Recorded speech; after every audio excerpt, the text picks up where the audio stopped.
चलिए बच्चों, तो आज कक्षा 11 का नया टॉपिक स्टार्ट करने जा रहे हैं। नया चैप्टर कक्षा 11 का, जिसका नाम है सीमा तथा अवकलज।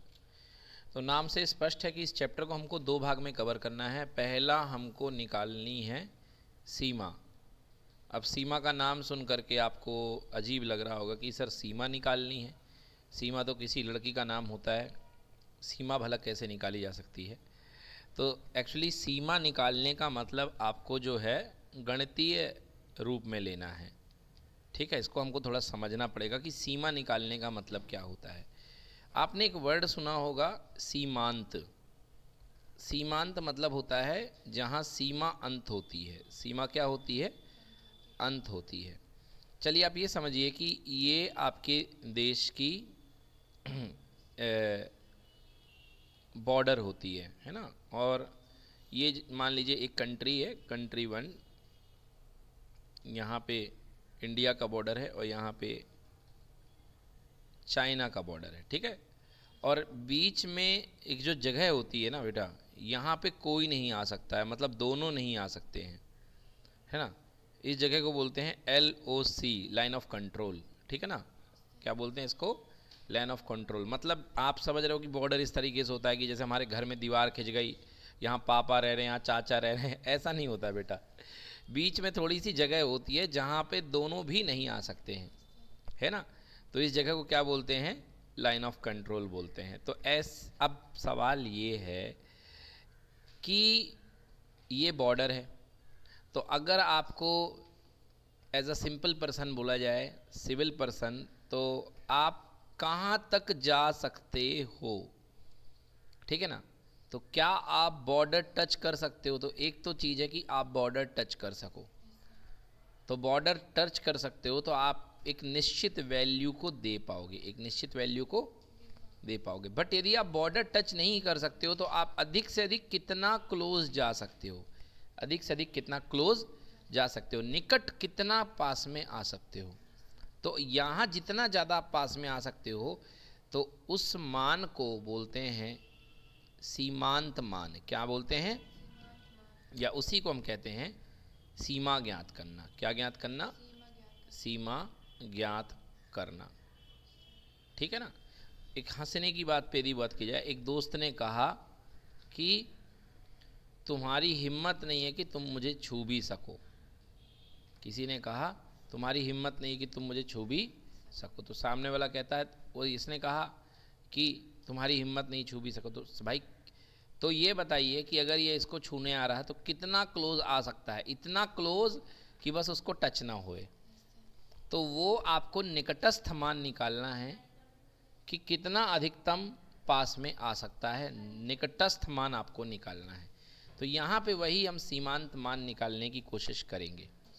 ठीक है ना। जब आप किसी पानी के स्रोत को देखते हो तो आपका नेचुरली है कि जाने का मन करता है। ठीक है ना। फिर कई जगह तो रस्सी लगी रहती है कि इसके आगे ना जाएं। ठीक है ना। तो जहाँ पे रस्सी लगी रहती है तो कुछ लोग यहीं पर उस रस्सी के पहले ही जाना बंद कर देते हैं। कुछ लोग रस्सी तक छू करके आते हैं, कुछ लोग उसके भी आगे जा सकते हैं, है ना। तो सबकी सीमाएं अलग अलग हैं। सबकी सीमाएं क्या हैं? अलग अलग हैं। तो अब इसको, इस अंदाज को, इस चीज़ को गणित में उतारने का प्रयास करिए। देखिए गणित में कैसे उतारने का प्रयास करते हैं। मान लीजिए आपके पास कोई फंक्शन है, फलन दिया गया है f(x) बराबर x² - 9/x-3। ठीक है ना। आपसे कहा गया बेटा आप जो है इस फलन का मान ज्ञात करो। ठीक है, बच्चे जानते हैं कि मान ज्ञात करने के लिए x की जगह वो वैल्यू रख दो। किस पर मान ज्ञात करो? x बराबर 3 पर मान ज्ञात करो। रुक जाओ, पहले मैं x बराबर 1 पर मान निकलवाता हूँ। सबसे पहले x बराबर 1 पर, x बराबर कैसे निकलेगा? f(1), x की जगह 1, तो यहाँ 1 का स्क्वायर -9/1 - 3, ऊपर हो गया 1 - 9 अर्थात -8, और नीचे हो गया -2। ठीक है, यहाँ पे आ गया 1 - 3 -2, माइनस से माइनस कैंसिल भाई साहब। आंसर कितना आ गया? 4। कितना आ गया? 4 आ गया। 4 4 आ गया आंसर। मतलब 1 पर फलन का मान क्या है? 4 है। बिल्कुल सही है। फलन क्या होता है? एक ऐसा संबंध जो रियल से रियल की ओर जाता है, उसको हम बोलते हैं वास्तविक फलन। क्या बोलते हैं? और ये वास्तविक फलन की कसौटी पर सत्य भी उतर रहा है, क्योंकि जो आपने इनपुट दिया है वो भी वास्तविक है और जो आउटपुट दिया है वो भी क्या है, वास्तविक है। तो किसी प्रकार का नियम नहीं तोड़ा गया है और ये आपका फलन जो है वास्तविक संख्या से वास्तविक संख्या में परिभाषित हो रहा है, हमें कोई दिक्कत नहीं है। अब आइए देखते हैं कि दूसरी चीज़ क्या होने वाली है। मैंने अब यहाँ पे F3 आपको निकालने को कहा कि फलन का मान 3 पर निकालो। आपने कहा ठीक है, निकाल देते हैं। 3 का स्क्वायर -9 और नीचे 3 - 3 कितना आ गया, 9 - 9 0 ऊपर आएगा और नीचे भी 3 - 3 अर्थात 0/0। ये देखिए क्या है। अब कुछ बच्चे कन्फ्यूज़न में रहते हैं कि सर 0/0 1 होगा, क्यों? क्योंकि 0 बन जा 0, 0 बन जा 0। भाई बिल्कुल गलत है ये। 0 का कोई टेबल नहीं है कि आप 0 बन जा 0 लिख लें, ठीक है ना। कुछ लोग कहेंगे सर किसी भी संख्या में 0 से भाग देने पर वो संख्या 0 हो जाती है। तो बेटा वो तब होती है जब नीचे वाली संख्या 0 के बराबर ना हो, जब नीचे वाली संख्या 0 के बराबर ना हो। तो 0/0 जो है इसे गणित में बोला गया है अनिर्धार्य रूप। क्या बोला गया है? रूप। जी हाँ, मतलब इसकी ये कोई निर्धारित मान ही नहीं है। मतलब एक तरीके से ये एक ऐसी चीज़ है जिसकी कोई वैल्यू नहीं है, जिसका गणित में अभी तक कोई स्थान नहीं है, अनिर्धार्य, और जिसका कोई मान ज्ञात नहीं किया जा सकता। तो बेटा अनिर्धार्य रूप आ गया है, ठीक है ना। अनिर्धार्य रूप मतलब एक तरीके से इसे आप समझ लो सामान्य भाषा में गायब। क्या बोल दिया? गायब। कोई मान नहीं आ रहा, वहाँ पे गायब आ रहा है। तो जब भी ऐसी परिस्थिति आए कि मैथ में कोई फलन आपको अपनी वैल्यू ना दे पाए, तो हम फलन से बड़े प्यार से बात करते हैं कि बेटा फलन देखो, तुम हमको वैल्यू दे दो। तो कहेगा नहीं मैं नहीं दूंगा। मैं बोलूँगा अच्छा बेटा ठीक है, ठीक है ना। आप नहीं दे सकते हो ना, जैसे हम बच्चे को बोलते हैं बेटा खाना खा लो, तो मना कर देता मैं नहीं खा सकता हूँ। तो फिर क्या करते हैं, उसको टेस्ट कराते हैं। अच्छा बेटा टेस्ट कर लो, क्योंकि शायद टेस्ट कर जाए तो अच्छा लग जाए। तो हम बोलेंगे अच्छा बेटा एक काम करो, तुम हमें अपनी वैल्यू मत दो, इस बिंदु पर वैल्यू मत दो 3 पर, तुम हमें 3 पर सीमांत वैल्यू दे दो। क्या वैल्यू दे दो? सीमांत वैल्यू। समझ गए ना, हम उस बिंदु पर नहीं मान रहे, हम तो बिल्कुल बेटा 3 के बिल्कुल सटाक के वैल्यू मान लो। 3 पे तो नहीं बता रहे हो ना, 3 के पहले तो बता सकते हो एकदम, 3 के बाद तो बता सकते हो ना एकदम। तो 3 के पहले और 3 के बाद का सीन देखें आप क्या है। ये मान लीजिए बेटा एक्स अक्ष है, ये एक्स डैश है, और ये वैल्यू बेटा 3 है जिस पर हम अपनी लिमिट निकालनी चाह रहे हैं। बोले हाँ। अब 3 पर तो फंक्शन ने कह दिया है, हाथ खड़े कर दिए कि भाई हम 3 पे नहीं बताएंगे। फिर हम क्या कहेंगे, भाई हमारे पास 2 रास्ते हैं, या तो हम 3 के जस्ट पहले वाले बिंदु पर वैल्यू मांग ले। इस बिंदु को क्या बोलोगे? 2.99999, आपके कल्पना से भी परे इतने 9। क्या समझाना चाहता हूँ, मतलब 3 के बेहद करीब, बेहद करीब। आप तो 2.9 के बाद खुशी में झूमने लगते हो कि अगला नंबर 3 आएगा, मगर सोचो 2.99999 कितना ज़्यादा 3 के करीब होगा, होगा कि नहीं होगा? अब यहाँ पे देखिए, यदि इसकी बात की जाए तो 3 के जस्ट आगे आप क्या सोचते हो? 3.1। मैं कह रहा हूँ 3.00000000000000000000000000001। ये लीजिए, समझ रहे हैं कितने करीब। तो आप अगर यहाँ पर इस बिंदु पर वैल्यू ज्ञात करते हो जो 3 के जस्ट पहले है, तो इसे बोलते हैं बाईं सीमा परिकलित करना। कौन सी सीमा परिकलित करना? बाईं सीमा। परिकलन मतलब ज्ञात करना, बाईं सीमा। तो 3 के पहले बाईं सीमा जिस बिंदु पर ज्ञात की जाती है, इस बिंदु को इतना बड़ा नया लिख के लिखा जाता है 3 - h। 3 माइनस मतलब 3 से थोड़ा सा कम, मतलब वही 2.99 आएगा। और 3 के जस्ट बाद अगर किसी बिंदु पर आप वैल्यू ज्ञात करते हो तो इसे कहते हैं दाईं सीमा का परिकलन करना। कौन सी सीमा का? दाईं सीमा का परिकलन करना। और इस कंसेप्ट को नाम दिया जाता है 3+h। क्या कहलाता है? 3+h। तो जहाँ फंक्शन में आप x = 3 रखने पर आपका फंक्शन क्या हो रहा था? x = 3 रखने पर अनिर्धार्य हो रहा था। क्या हो रहा था? अनिर्धार्य, है ना, अनिर्धार्य हो रहा था। तो आप क्या करोगे, यहाँ पे x = 3 ना रख करके आप f या तो 3+h ज्ञात करोगे, मतलब 3 के जस्ट आगे, जिसे क्या कहेंगे? दाईं सीमा। क्या कहेंगे? दाईं सीमा ज्ञात करेंगे, कहेंगे। या आप 3 - h यानी 3 के जस्ट पहले ज्ञात करेंगे तो 3 के बाईं और बाईं सीमा ज्ञात करेंगे। ठीक है, अब दाईं सीमा का मान आ गया, बाईं सीमा का मान आ गया। दाईं सीमा का मान लीजिए आपने हल कर लिया, मान आ गया K1 और बाईं सीमा का मान क्या आ गया K2। अब दो परिस्थिति हैं, ठीक है ना, अब दो परिस्थिति हैं यहाँ पे देखिए, दाईं सीमा आ गई, बाईं सीमा आ गई। अब इसको ज्ञात करने के बाद में दो परिस्थिति बन रही हैं, क्या, K1 बराबर K2 यानी कि दाईं सीमा बाईं सीमा के बराबर है, और दूसरा K1 not equal to K2। Clear हो गया, K1 not equal to K2। तो अगर K1 बराबर K2 है, इसका मतलब सीमा का अस्तित्व होगा। क्या होगा? जी हाँ, सीमा का अस्तित्व होगा। अब भाई K1 और K2 दोनों बराबर हैं, तो चाहे उत्तर K1 कह दो चाहे K2 कह दो, या उसकी दोनों की जगह एक वैल्यू K मान लो दोनों के लिए। अब यहाँ पे दोनों बराबर नहीं हैं, इसका मतलब सीमा का अस्तित्व नहीं होगा,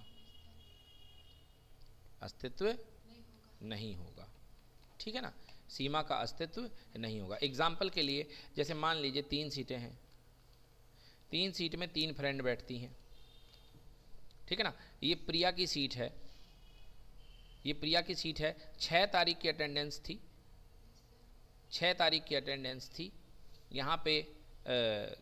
अब 6 तारीख को थी, 3 बच्चे आए थे, टीचर नहीं आए थे, टीचर ने खाली छोड़ दी जगह अटेंडेंस रजिस्टर में। 7 तारीख को टीचर आते हैं, प्रिया के बाजू वाली से टीचर पूछते हैं कि बेटा ये बताओ इस सीट नंबर 2 में, ये seat number 1, seat number 2, seat number 3। Teacher ने पूछा बेटा सीट नंबर 2 में कौन बैठा था? इस पोजीशन को आप मान लीजिए ए, क्या मान लीजिए? ए, या इस पोजीशन को आप मान लीजिए ए, मान लीजिए ये पोजीशन क्या है? ए। तो टीचर ने पूछा, इस वाले से पूछा, मतलब ए के पहले वाले वैल्यू से पूछा कि बेटा ए के पहले वाले बिंदु से पूछा कि यहाँ कौन बैठा था ए पर, मतलब बाईं सीमा ज्ञात करी। तो इन्होंने कहा कि सर प्रिया बैठी थी। क्या बोला? प्रिया बैठी थी। उत्तर में प्रिया का जवाब आया। फिर उन्होंने ए के आगे वाले से पूछा, ये ए के आगे वाला है, तो यहाँ पे क्या, ए के आगे वाले से पूछा कि क्यों ये तुम्हारे बाजू में जस्ट कौन बैठा था? तुम्हारे थोड़ा सा पहले कौन बैठा था? ये तो सॉरी बेटा ये बाद में हो गया, तो ए प्लस एच पहले जाएगा, तो F of A minus H. समझ में आया? अब आप कंफ्यूज ना हो पहले बाद में, आप ये समझ लें कि कोई दाएं है कोई बाएं है, अब माइनस भी कर दो कोई दिक्कत नहीं है, बस मेरी बातों पे ध्यान दें। तो इससे पूछा क्यों तुम्हारे जस्ट पहले कौन बैठा था, ठीक है ना। तो ये जो बिंदु है ये ए के आगे है, तो बेटा कंसेप्चुअली ये माइनस ही होगा, ये क्या होगा? प्लस होगा। तो ए के जस्ट आगे ए प्लस एच से पूछा कि क्यों तुम्हारे कौन बैठा था यहाँ पे, तो इसने भी क्या जवाब दिया? प्रिया का। मतलब ये बात समझ में आ गई कि वाकई यहाँ पे कौन बैठी थी? प्रिया ही बैठी थी। मतलब सीमा का अस्तित्व है, सीमा का अस्तित्व है, और यहाँ पर इसकी सीमांत वैल्यू क्या होगी? प्रिया। तो फंक्शन से पूछा जाएगा एफ ऑफ ए का मान जो है, अब एफ ऑफ ए का सीमांत मान निकलेगी, तो एफ ऑफ ए की जो सीमा निकलेगी, सीमांत वैल्यू, वो क्या होगी? प्रिया। क्लियर कि नॉट क्लियर? अब देखिए दूसरा केस इसमें हो सकता है,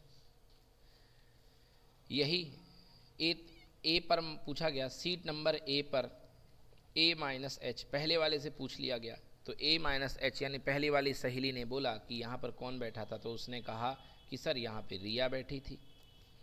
और ए प्लस एच पर बैठ गए, इसने कौन बैठा था? इसने बोला सर यहाँ पे रजनी बैठी थी। लो, तो दोनों के आंसर ही मैच नहीं कर रहे हैं। इसका मतलब यहाँ पे दोनों की जब मान अलग अलग है, मतलब सीमा का अस्तित्व नहीं है। तो F of A minus H, A बिंदु पर बाईं सीमा और ए बिंदु पर दाईं सीमा का मान बराबर नहीं है, मतलब इस पर जो है, इस बिंदु पर सीमा का अस्तित्व नहीं होगा। ठीक है, तो सीमा का कंसेप्ट हमारा कब निकालना है? सीमा का कंसेप्ट तब निकालना है जब सीधे सीधे तरीके से फलन हल ना हो रहा हो, जब सीधे सीधे तरीके से फलन हल ना हो रहा हो। तो एक बार देख लीजिए कैसे निकालेंगे। तो आपके पास जो मैंने क्वेश्चन दिया था, एफ एक्स बराबर x square minus 9 upon x minus 3, मैंने बोला आपसे एफ ऑफ 3 पर मान निकालिए, तो आपने बोला कि एफ ऑफ 3 पर मान निकालना तो सर मुश्किल है। इस पर तो कैसा आ रहा है मान, अनिर्धार्य आ रहा है। कैसा आ रहा है? अनिर्धार्य। तो अब हम क्या निकालेंगे? सीमा निकालेंगे। क्या निकालेंगे? सीमा। तो हम कैसे लिखेंगे? Limit x tends to 3 f x. अब देखो x इक्वल टू 3 नहीं है, अब क्या है? x टेंड्स टू 3, मतलब x 3 के पास जाएगा, बिल्कुल 3 को टच नहीं करेगा, 3 के बिल्कुल पास में, जितना पास हो सकता है वहाँ पे हम, क्योंकि सीमांत मान निकाल रहे हैं। तो क्या होगा? Limit x tends to 3। बेटा कैसे करेंगे? तो limit x tends to 3, f x का मान रख दो x square minus 9 upon x minus 3। Clear? Limit x tends to 3, बेटा लगा दो क्या आप एक्स स्क्वायर माइनस 9 को एक्स स्क्वायर माइनस 3 स्क्वायर लिख सकते हो? और ये बन जाएगा a minus b a plus b, हाँ या ना? तो ये हो गया x minus 3 x plus 3 whole divided by x minus 3। X minus 3 से एक्स माइनस 3 कैंसिल, तो ये बन गया लिमिट x टेंड्स टू 3, और यहाँ पर क्या आया? x plus 3। क्लियर? ठीक है, x plus 3।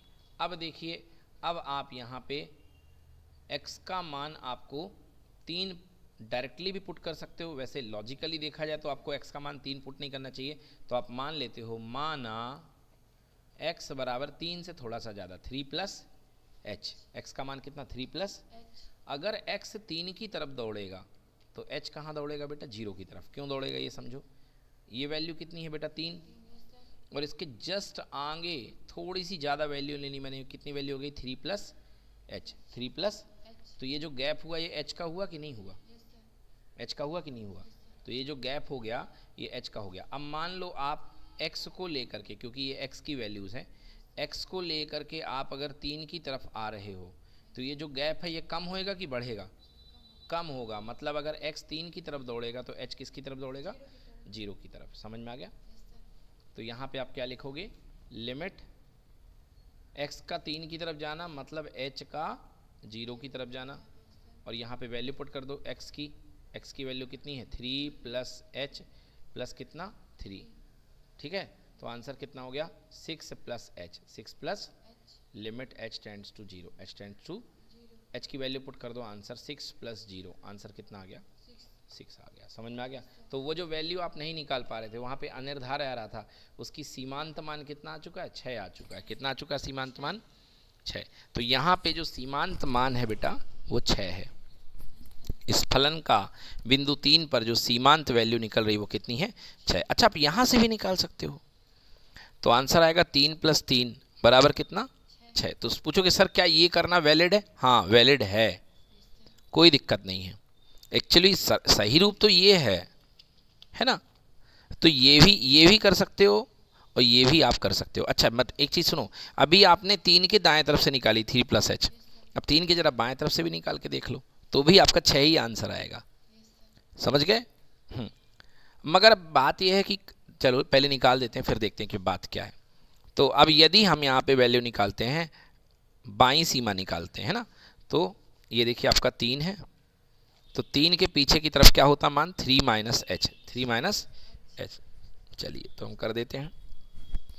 Now f of 3 minus h equal to limit x tends to 3, फलन का मान क्या था? X square x plus 3, x plus 3। क्या लिखेंगे? माना x बराबर 3 माइनस एच। अगर x 3 की तरफ जाएगा तो h कहाँ जाएगा? 0 की तरफ, क्योंकि बेटा देखो 3 माइनस एच यहाँ पे कहीं पे होगा, बोलो हाँ। तो अगर x चल करके 3 की तरफ आएगा तो ये गैप कितना हो जाएगा? 0। तो ये हो जाएगा limit h tend to 0, x की जगह 3 माइनस एच प्लस 3। क्लियर? अब वैल्यू पुट कर दीजिए, तो limit h tends to 0, 3 plus 3 6 minus h put करेंगे, 6 माइनस 0, आंसर कितना आ गया? क्लियर हुआ? तो देखिए आपके पास जो दाईं सीमा है, जो आपके पास दाईं सीमा है, और वही आपकी क्या बन रही है? बाईं सीमा, है ना, बराबर 6। तो यहाँ पे सीमांत मान कितना आया है? 6 आया है। फिर सवाल है क्या सर ऐसे क्वेश्चंस के लिए हम क्या लेफ्ट और राइट लगाते रहेंगे? नहीं बेटा, आपको डायरेक्टली यहीं पर पुट कर देना है ऐसे क्वेश्चंस में, समझ गए? ठीक है ना? हाँ, ऐसे क्वेश्चंस के लिए आपको इतनी मेहनत नहीं करनी है, आपको डायरेक्टली पुट करके देख लेना है। अगर डायरेक्टली पुट करने में कोई दिक्कत आती है तब आप वो काम करेंगे, बट यहाँ पे कुछ अलग से करने की ज़रूरत नहीं है। वो मैंने आपको समझाने के लिए दिखा दिया कि बेटा तुम दाएं और बाएं निकाल के देख लो, तब भी आपका आंसर 6 ही आएगा। क्लियर हो गया? तो इसे हम बोलते हैं बेटा सीमांत मान ज्ञात करना। ठीक है ना? अब भाई मतलब ये, चलिए अब सवाल देखते हैं, फिर मैं बताता हूँ मैं क्या कहना चाहता हूँ आपको। चलिए देखिए, पहला सवाल जो है आपका एनसीईआरटी का पहला सवाल मैं आपको दिखाता हूँ। पहला सवाल आपके पास में है,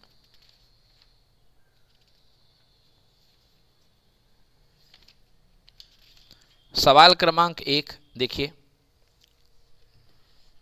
सवाल क्रमांक 1 जो है आपके पास कह रहा है प्रश्नावली 12.1 का सवाल क्रमांक 1। पहला सवाल है लिमिट, सीमांत वैल्यू ज्ञात करनी है, x टेंड्स टू 3। अब फलन क्या दिया गया है? x plus 3। लीजिए x प्लस 3। भाई तुमने हमें बोला होता, अब ये क्या बात है? ये मजाक है, ये सवाल नहीं है, ये मजाक है अपने आप में। ये सवाल नहीं है, ये अपने आप में मजाक है। क्यों है मजाक? आप हमें कह रहे हो कि इसका सीमांत मान ज्ञात करके दिखाओ। अरे सीमांत क्या, हम तो तुम्हें छू के दिखा देंगे। सीमांत की जरूरत वहां पे पड़ती है जहां तुम्हारे फलन में कोई दिक्कत हो, या तुम हमें कोई अनिर्धारित वैल्यू दे रहे हो। अब आपने हमें शरबत पीने को दिया और हमसे कहा दम है तो पी के दिखाओ, तो हम तो पी लेंगे। दम क्या दिखाएंगे उसमें? बताइए, हाँ है ना? कोई असाध्य कार्य तो है नहीं। क्यों बताइए? कोई ऐसा असाध्य कार्य तो है नहीं शरबत को पीना। हाँ बोले होते कि जाइए थर्मामीटर लेकर के सूरज का तापमान लेकर के आइए, तो मानते कि हाँ वो असाध्य कार्य है। अब यहाँ पे आपके सामने कोई असाध्य कार्य नहीं है, आप तो सीधे मान पुट करिए 3 धन 3 बराबर कितना? 6। क्योंकि ये फलन खुद ही पूर्ण रूप से परिभाषित है, डिफाइन है। और यदि इसका फलन का आप ग्राफ बनाओगे y equal to x plus 3 का, तो ये देखिए इसका ग्राफ कुछ इस तरीके से जाएगा, इस तरीके नहीं ऐसे नहीं जाएगा, सॉरी ऐसे जाएगा।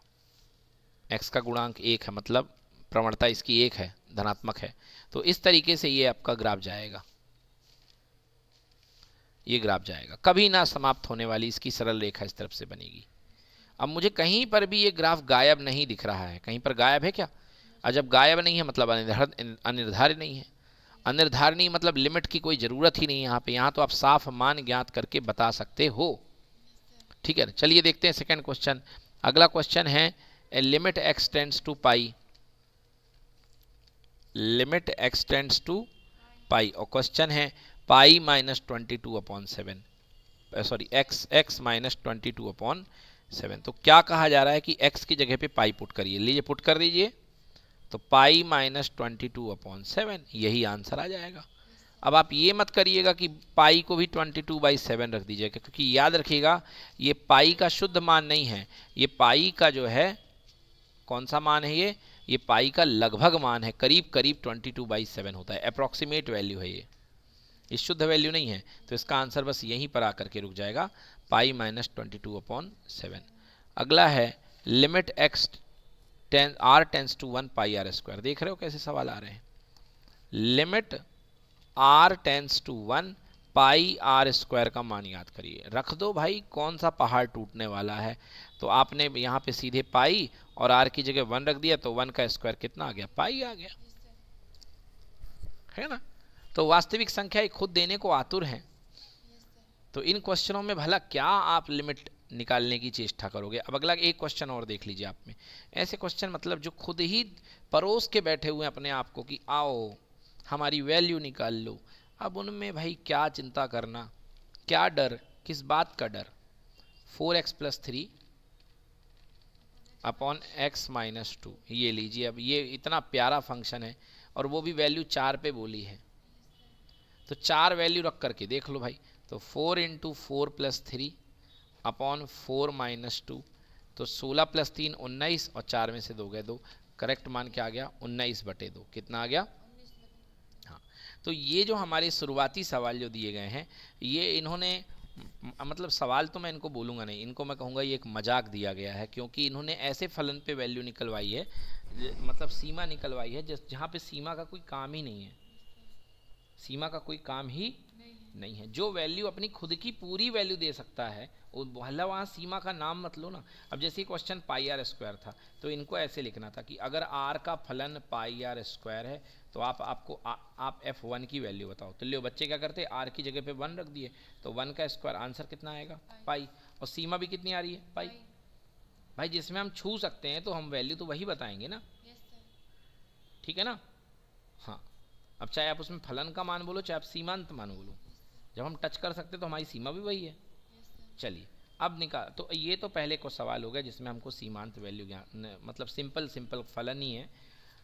दिक्कत कहाँ पे आएगी, अब सीमा निकालने की विधि है, जब वाकई में दिक्कत आना शुरू होगी तो अब हम बात करते हैं सीमा ज्ञात करने की विधि। तो सीमा अलग अलग प्रकार का सवाल और अलग अलग प्रकार की विधि। क्या ज्ञात करोगे, जब आपके पास 0/0, इन्फानाइट बटे इन्फानाइट, ठीक है ना, 0 इंटू इन्फानाइट, बेटा इस तरीके के रूप आपको मिले, 1 की पावर इन्फानाइट, ये सारे के सारे रूप कहलाते हैं अनिर्धारी रूप। क्या कहलाते हैं, जी हाँ। तब आपको सीमा ज्ञात करने की आवश्यकता पड़ती है। अब सीमा ज्ञात करने के लिए जो विधियां हैं, पहली विधि है जिसका नाम है, कौन सी विधि है, गुणनखंड विधि।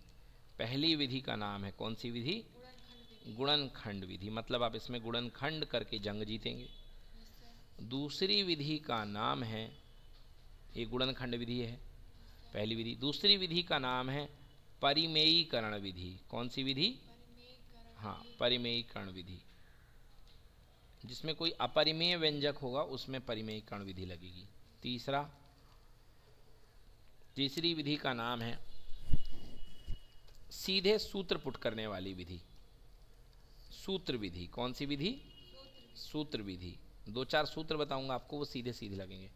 चौथी विधि का नाम है प्रतिस्थापन विधि। कौन सी विधि, जी हाँ, ये सारी विधियां आपके सिलेबस में हैं, गुणनखंड विधि, परिमेयीकरण विधि, सूत्र विधि। आइए देखते हैं, सबसे पहले हम देखते हैं कौन सी विधि को, गुणनखंड विधि को, हाँ गुणनखंड विधि को हम देखते हैं सबसे पहले।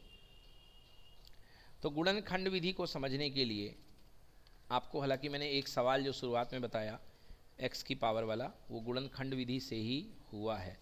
जो हमारा पहला सवाल हुआ है वो गुणनखंड विधि से ही हुआ है। चलिए मैं दूसरा सवाल आपको दिखाता हूँ। सवाल उदाहरण का सवाल नंबर 4, उदाहरण 2 का चौथा सवाल। उदाहरण 2 का कौन सा सवाल है, चौथा सवाल है। मैं सवाल लिख रहा हूँ आपके सामने, ये देखिए सवाल क्या है। सवाल कह रहा है लिमिट एक्सटेंड्स टू 2, मतलब 2 पर फलन की सीमा ज्ञात कीजिए। 2 पर फलन की सीमा, फलन का नाम है x³ minus 4x² plus 4x whole divided by x² minus 4 सीमा ज्ञात करना है। सबसे पहले सीमा में ज्ञात करने के लिए देख लीजिए कहीं क्वेश्चन आपको मामू तो नहीं बना रहा, मूर्ख तो नहीं बना रहा है कि सरल फंक्शन दे दिया, पुट करिए 2 का मान। तो यदि आप इसको पुट करते तो 2 का क्यूब 8 और 4 गुणे 2 का स्क्वायर 4 16 और प्लस 4 गुणे 2 8, तो 8 और 8 16, 16 में से 16 गए, बोलो कितना बचेगा 0, और नीचे 2 का स्क्वायर 4 माइनस 4, तो बेटा ये भी कितना आ गया 0। हाँ मतलब पॉइंट वैलिड है भाई साहब। अब लिमिट आपको निकालनी पड़ेगी, वाकई में यहाँ पर छुआ नहीं जा सकता है, तो यहाँ पे सीमांत हमको वैल्यू ज्ञात करनी पड़ेगी। तो मैंने पहली विधि क्या बताई आपको, गुणनखंड, तो दोनों का अंश का और हर का गुणनखंड करिए। चलिए करते हैं गुणनखंड। लिमिट x टेंड्स टू 2, ध्यान से देखो बेटा यहाँ से पूरे में से x कॉमन है कि नहीं है, तो अंदर क्या बचेगा x² माइनस 4x प्लस 4, और नीचे x² माइनस 4² है जिसको मैं लिख सकता हूँ x² माइनस 2 का स्क्वायर। क्लियर, क्लियर की नोट क्लियर, ये देखिए। तो limit x tends to 2, x² minus 2 को लिखूंगा x plus 2 x minus 2, x² minus 2 square, कौन से फॉर्मूले से, a² माइनस b², ये x है। बेटा यदि आप इसको स्प्लिट करोगे तो किस तरीके से होगा, गुणा करने पर 4 आना चाहिए, जोड़ने पर -4, तो एक्स स्क्वायर माइनस 2x और प्लस का कितना 4 होगा कि नहीं होगा। इसको आप क्या लिख सकते हो बेटा, इसमें से x है, यहाँ से आप x कॉमन ले लो तो x -2, फिर -2 कॉमन ले लो तो x -2, और नीचे आपके पास में x + 2 x -2। ध्यान से देखिए ऊपर क्या बच गया, ऊपर x है, x -2 कॉमन लिया तो अंदर क्या ब्रैकेट के बचा x -2, और यहाँ पे बचा x + 2 x -2। और याद रखिएगा लिमिट x टेंड्स टू 2 चल रहा है ना। चलिए क्योंकि हम लिमिट की वैल्यू निकाल रहे हैं। अब देखिए x -2 से x -2 क्या हो गया, कैंसिल, तो बचा क्या, limit x tends to 2 x × x -2 upon x + 2। ठीक है, अब हम इसमें वैल्यू पुट कर देते हैं, क्या कर देते हैं, इसकी वैल्यू पुट कर देते हैं। लिमिट x टेंड्स टू 2, अब हम इसकी वैल्यू पुट कर देते हैं। देखिए तो जैसे ही हम वैल्यू पुट करते हैं, यहाँ पे वैल्यू पुट करते हैं x की, तो देखिए 2 ऊपर कितना आएगा 2 - 2 अपॉन नीचे 2 + 2 यानी कि 4, तो 2 × 0 अपॉन 4, तो 0 में 4 का डिवाइड हो जाएगा, आंसर क्या आएगा 0, और 0 एक वास्तविक संख्या है तो इसका सीमांत मान कितना होगा 0। क्लियर हो गया। तो इसका जो सीमांत मान होगा बेटा वो 0 होगा। तो देखा आपने, पहले आपके पास उत्तर नहीं आ रहा था, इस विधि से 0/0 आ रहा था, 0/0 अपरिभाषित है, मगर ये परिभाषित है क्योंकि 0 इज़ अ रियल नंबर, 0 एक वास्तविक संख्या है, तो वाकई में ये आपके पास में परिभाषित है। बोले क्लियर कि नॉट क्लियर। तो ये आपके पास में आ गया, क्या ज्ञात करना, सीमा ज्ञात करना, कि पहली विधि मैंने आपको बता दी, सीमा ज्ञात करने की पहली विधि गुणनखंड विधि, ठीक है ना। तो गुणनखंड विधि से आप किसी भी सवाल का गुणनखंड करके आप ऐसे निकाल सकते हैं, जो कट जाए कैंसिल कर दीजिए, फिर बाद में सीमा रख दीजिए। अच्छा, यदि किसी सवाल में इस तरीके से आ जाए सीमा बराबर 2/0, तो जानते हैं आप क्या लिखेंगे, इन्फिनिटी, क्या लिखेंगे, इन्फिनिटी, और लिखेंगे सीमा अपरिभाषित है, क्या है, अपरिभाषित। 2 वर्ड मैंने बताया है, अनिर्धार्य और अपरिभाषित। ये अनिर्धार्य है, क्या है ये, अनिर्धार्य, और अपरिभाषित मतलब बहुत बड़ी या बहुत छोटी, तो इसके लिए क्या वर्ड यूज होगा, अपरिभाषित। जी हाँ, तो इसके लिए वर्ड यूज होगा अपरिभाषित। चलिए अगला मेथड अपने पास में है परिमेयीकरण मेथड। परिमेयीकरण के पहले मैं आपको बताता हूँ सीधे सूत्र विधि, पहले वो देख लें। परिमेयीकरण के साथ क्या देख लें आप, सूत्र विधि। तो दूसरे नंबर में मैं आपको पढ़ा रहा हूँ सूत्र विधि। तो कुछ सूत्र हैं जो आपको एज इट इज़ याद रखने हैं। पहला सूत्र मैं बता रहा हूँ, तो त्रिकोणमितीय माध्यम से आप लिमिट निकाल सकते हैं। पहला सूत्र है लिमिट अगर x टेंड्स टू 0 हो, sine x upon x, answer हमेशा कितना याद रखिए 1। कुछ नहीं पूछना कहाँ से आया कैसे आया, बस आपको सीधे साइन x अपॉन x का मान कितना लेना है 1। मतलब यदि ऊपर का कोण नीचे के कोण के बराबर हो तो आंसर आपके पास क्या आएगा 1। दूसरा विधि सूत्र की, limit x tends to 0 cos x बराबर कितना 1। ये आप ऐसे ही प्राप्त कर सकते हैं, cos 0 डाल दीजिए, cos 0 की वैल्यू कितनी होती है 1, ठीक है ना। कुछ रूल्स जान लीजिए लिमिट के। अगर आपके पास में limit x tends to a है और दो फलन आपके पास में fx और f2x, f1x और f2x अगर प्लस में है या माइनस में है, तो दोनों अलग अलग लिमिट लग जाएगी। Limit x tends to a पहला फलन plus limit x tends to a दूसरा फलन।